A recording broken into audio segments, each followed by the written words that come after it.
नमस्कार, स्वागत है आपका डॉक्टर साहिब में और मैं हूं आपके साथ सौम्या राठी। इस वक्त मेरे साथ बैठे हैं डॉक्टर दीपक कुमार, जो कि बिहार के सबसे जाने माने किडनी से जुड़े रोगों के विशेषज्ञ हैं। आज के एपिसोड में हम ये जानने वाले हैं कि क्या किसी और अंग के बीमार पड़ने की वजह से, किसी और अंग के खराब होने की वजह से किडनी पर भी असर पड़ता है। सबसे पहले डॉक्टर साहब नमस्कार, बहुत बहुत स्वागत है आपका। नमस्ते सौम्या जी। डॉक्टर साहब, आपने ही हमें पहले के एपिसोड्स में बताया है उन बीमारियों के बारे में जिनकी वजह से किडनी भी प्रभावित होती है, लेकिन आज मैं चाहूँगी हमारे दर्शकों को आप ये बताएं कि क्या शरीर में किसी और अंग के बीमार पड़ने से, किसी और अंग के खराब होने से किडनी पर असर पड़ता है?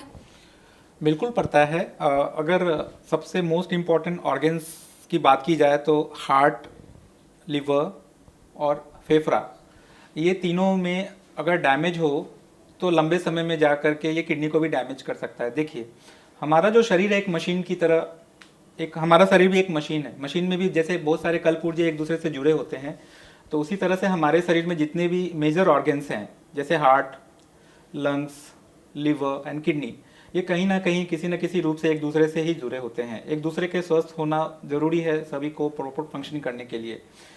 जैसा सभी लोगों को पता है कि हमारे शरीर में ब्लड टोटल 6 लीटर का होता है, और ये 6 लीटर हमारे शरीर में जो ब्लड आता है ये हर मिनट हार्ट सारे शरीर को पंप करता है। तो जितना भी कार्डियक आउटपुट हमारे शरीर में होता है, जो हमारे शरीर से हार्ट पंप करता है, उसका लगभग 20% हिस्सा किडनी को पहुंचता है।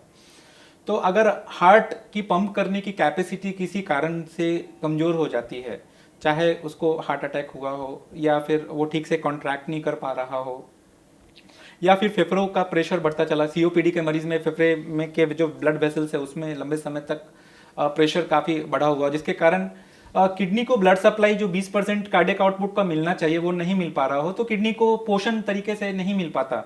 उसके कारण लंबे समय में हार्ट डिजीज के पेशेंट्स में किडनी को डैमेज होती है, जिसके कारण कि यूरिया क्रिएटिनिन बढ़ता चला जाता है। फेफड़े का जहाँ तक मैंने बात किया, फेफड़े सीओपीडी के मरीज जिनको कि ब्रोंकियल आस्थमा या सीओपीडी, जिसको क्रॉनिक ऑब्स्ट्रक्टिव पल्मोनरी डिजीज बोलते हैं, तो पल्मोनरी हाइपरटेंशन, पल्मोनरी वास्कुलेचर में हाई ब्लड प्रेशर के कारण उनको सांस लेने में तकलीफ होती है। उसके कारण आगे जाकर के जब वो ब्लड हार्ट के थ्रू किडनी को जो जाने का रास्ता होता है उसमें भी अवरोध होता है, तो उसमें भी किडनी को ब्लड सप्लाई नहीं पहुंच पाती। तीसरा मोस्ट कॉमन मैंने लीवर की बात की, तो लीवर हमारे शरीर में खून बनाने के लिए बहुत ही इंपॉर्टेंट ऑर्गन है अदर देन बोन मैरो। तो सीएलडी, बहुत सारे मरीज जो कि लंबे समय तक अल्कोहल का सेवन करते हैं, जिसके कारण लीवर सड़ जाता है, जिसमें कि पेट में पानी आ जाता है और लीवर जो सॉफ्ट ऑर्गन होता है वो धीरे धीरे हार्ड होता चला जाता है। तो क्रॉनिक लीवर डिजीज के पेशेंट में भी लंबे समय में क्या होता है कि ब्लड प्रेशर धीरे धीरे फॉल होता चला जाता है।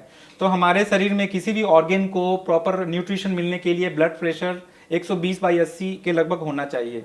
सीएलडी के पेशेंट में, जिसमें कि लीवर सड़ जाती है, बीपी लंबे समय में फॉल करती चली जाती है। तो बीपी फॉल होने से होता क्या है कि सारे ऑर्गन्स को ब्लड सप्लाई ठीक से पहुंच नहीं पाती, उसमें से एक किडनी भी होता है। तो बिल्कुल सही बात है, मेजर ऑर्गन्स ये सब जितना भी मैंने बताया, फॉर एग्जांपल अगर वो डैमेज होता है तो उसके कारण किडनी को ब्लड सप्लाई किसी न किसी तरह से हैम्पर होती है, तो किडनी भी धीरे धीरे करके फेल होने लगता है। तो उसके लिए ज़रूरी है कि समय रहते, चाहे हार्ट की प्रॉब्लम या फेफड़े का प्रॉब्लम या लीवर का प्रॉब्लम है, उसको पूरी तरह से ठीक करने की कोशिश की जानी चाहिए। तो अगर टाइम इंटरवल सब सही समय पे अगर उसको ठीक कर लिया गया तो किडनी डैमेज को भी रोक सकते हैं। नहीं तो अदरवाइज ट्रांसप्लांट की बात आती है तो फिर उस ऑर्गन के साथ साथ किडनी कंबाइंड, जैसे कि पैनक्रियाज प्लस किडनी या फेफड़ा प्लस किडनी या हार्ट के साथ साथ किडनी ट्रांसप्लांट या फेफड़े, तो मतलब मल्टी ऑर्गन ट्रांसप्लांट की भी जरूरत पड़ जाती है एक्सट्रीम केसेस में। तो बिल्कुल एक ऑर्गन के डैमेज से किडनी पे भी लंबे समय में असर पड़ता है और उसको समय रहते ठीक करना चाहिए। जी डॉक्टर साहब, लेकिन मैं चाहूँगी आप हमारे दर्शकों को ये भी समझाएं कि कैसे समझें कि उनकी जो पहले की बीमारियां हैं या और किसी ऑर्गन की वजह से किडनी प्रभावित हो रही है। अब इसके लिए तो आपको एक्सपर्ट डॉक्टर ही बता पाएंगे। मतलब जैसे कि मान लो कोई पेशेंट लीवर से बीमारी से ग्रसित होकर के वो गैस्ट्रो फिजिशियन के पास गया, तो रूटीन चेकअप में पता चला कि लीवर की प्रॉब्लम तो है ही, साथ में उसके किडनी इंजुरी से रिलेटेड जो मार्कर्स है वो भी बढ़े हुए हैं।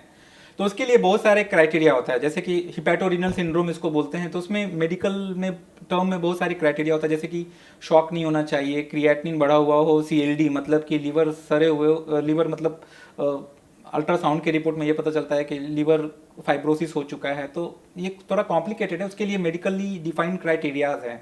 तो पेशेंट को तो एज सच नहीं पता चलता, वो तो बेचारा ये समझता है कि मुझे हार्ट की प्रॉब्लम है या फेफड़े से रिलेटेड मुझे सीओपीडी की इश्यूज है या फिर मेरा लीवर खराब है। उसको किडनी की प्रॉब्लम उसको एज सच नहीं पता चलता। मोस्ट केसेस में इसको एक्सपर्ट डॉक्टर्स ही बताते हैं। तो ये तो प्रॉपर चेकअप के बाद ही पता चलता है कि एक ऑर्गन का दूसरे ऑर्गन पे प्रभाव पड़ा है। जी, उम्मीद करती हूँ कि डॉक्टर साहब ने जो बातें बताई हैं आपने उन्हें ठीक तरीके से सुना और समझा होगा।